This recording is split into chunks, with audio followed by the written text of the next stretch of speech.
Hi students, welcome to my YouTube channel Mandal sir. आज का topic है वॉइस। हम सीखेंगे काइंड्स ऑफ वॉइस और एक्टिव वॉइस को पैसिव वॉइस में बदलने के नियम को भी जानेंगे। वॉइस का संबंध वाक्य के वर्ब से होता है।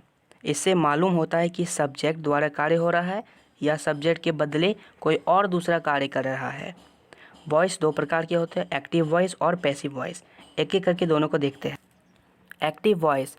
A verb is said to be in the active voice when its form shows that the subject does the action.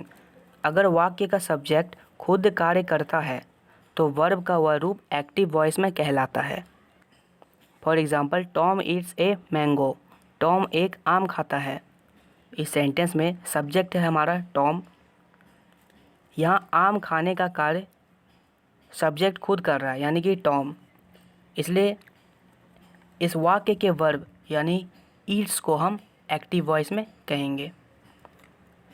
Passive voice. A verb is said to be in the passive voice when its form shows that the action is done by someone else. अगर वाक्य का subject खुद कार्य नहीं करता हो, कार्य करने वाला कोई और होता हो, तो वर्ब का वह रूप पैसिव वॉइस में कहलाता है। For example, a mango is eaten by Tom. आम को टॉम द्वारा खाया जाता है। अब इस सेंटेंस में सब्जेक्ट है हमारा ए मैंगो। इस सेंटेंस में जो आम खाने का काम हो रहा है वह तो कर रहा है टॉम, सब्जेक्ट तो नहीं कर रहा है। इसीलिए इस सेंटेंस के वर्ब यानी इज़ ईटन को हम पैसिव वॉइस में कहेंगे। याद रखिए, सब्जेक्ट अगर कार्य करता हो तो वह एक्टिव वॉइस होगा, सब्जेक्ट के बदले कोई और दूसरा कार्य करता हो तो वर्ब पैसिव वॉइस होगा।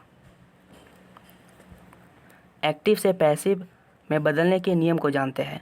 पहला स्टेप है कि सब्जेक्ट को हम ऑब्जेक्ट में बदल दें। दूसरा स्टेप है कि ऑब्जेक्ट को हम सब्जेक्ट में बदल दें। तीसरा स्टेप है कि हम प्रीपोजिशन बाय का यूज़ करें। जब हम सब्जेक्ट को ऑब्जेक्ट में बदलते हैं तो उसके पहले बाय का यूज़ करते हैं। नेक्स्ट स्टेप है change verb into past participle. जो हमारा सेंटेंस गिवन रहता है उसमें जो वर्ब है उसको हम पास्ट पार्टिसिपल फॉर्म में चेंज कर देंगे। और लास्ट स्टेप है कि add to be form before the verb according to the subject number and tense of the verb. यानी कि जब हम सेंटेंस के गिवन वर्ब को पास्ट पार्टिसिपल फॉर्म में बदलेंगे तो उसके पहले टू बी फॉर्म का यूज़ कर देंगे। टू बी फॉर्म यानी कि are, is, am, was, were, किसके अनुसार?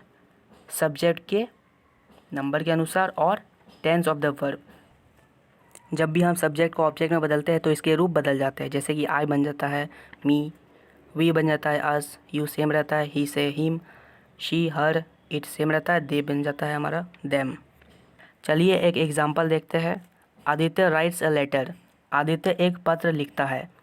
इस सेंटेंस में सब्जेक्ट है हमारा आदित्य जो खुद कार्य करता है। पत्र लिखने का काम जो है वह सब्जेक्ट कर रहा है, यानी कि इस सेंटेंस का वर्ब जो कि है राइट्स वह हो जाएगा एक्टिव वॉइस में।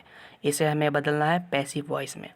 सबसे पहला स्टेप है कि सब्जेक्ट को हम ऑब्जेक्ट में बदल दें।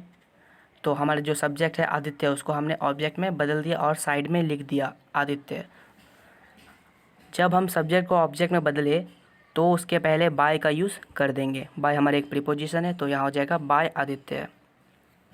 नेक्स्ट स्टेप है कि ऑब्जेक्ट को सब्जेक्ट में बदल दिया जाए। जो हमारा ऑब्जेक्ट था ए लेटर वह बन गया सब्जेक्ट अ लेटर, उसको हम सबसे पहले लिख लेंगे। नेक्स्ट स्टेप है वर्ब को हम पास्ट पार्टिसिपल फॉर्म में चेंज करेंगे। हमारा वर्ब है राइट्स, इसका पास्ट पार्टिसिपल फॉर्म होता है रिटन, तो इसे हम लिख देंगे।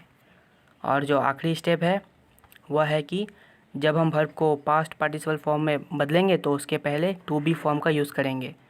तो यहाँ ए लेटर जो है वो हमारा सब्जेक्ट है। अब ये सिंगुलर है इसलिए हम यहाँ पे इज़ का प्रयोग करेंगे। और टेंस भी देखना था हमें। आदित्य राइट्स अ लेटर, यह तो सिंपल प्रेजेंट टेंस में है इसलिए हम यहाँ पे इज़ का यूज़ कर रहे हैं। तो ये हमारा एक्टिव वॉइस से बन गया passive voice. Aditya writes a letter से बन गया a letter is written by Aditya. एक पत्र आदित्य द्वारा लिखा गया। अगली वीडियो में हम कुछ और एग्जाम्पल देखेंगे, एक्सरसाइज सॉल्व करेंगे कि एक्टिव वॉइस को पैसिव वॉइस में कैसे बदलते हैं। तो मिलते हैं अगली वीडियो में, तब तक के लिए do subscribe, like, comment and share.